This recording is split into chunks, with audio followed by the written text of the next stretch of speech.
tờ bằng phố mà đo cái hộp vậy đấy làm một đó mày đo là muốn ba lấy tinh mấy mà tập mấy cho bạn tăng là mong muốn hơi phía tất cái tầm bao đây đấy của cái mà xu này cái mà phải bị rất cái hà phía tất tầm bao rồi đến mới hai mà màu ấy cái hai trái đã xì cái này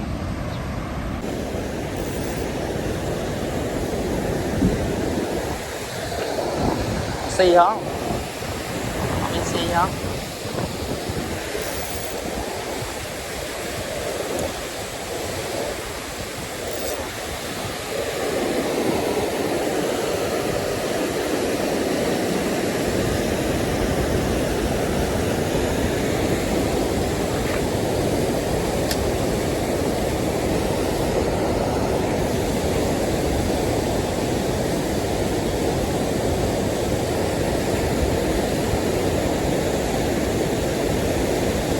chỗ của bạn thì mùi một trộn mùi này em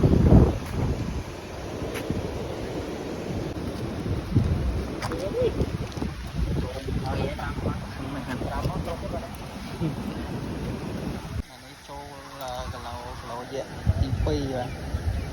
ăn mùi phơi của bạn đấy đẹp phục trong màu mà thì trong màu đi đi tu thì cho tia ra trong màu đi là tập hoa sự hút đầu mồi ăn cô xoan đây thầy con thông pì chương đấy chứ mà cái lẩu thực nó dương tự tế ông lấy bông như thế quỷ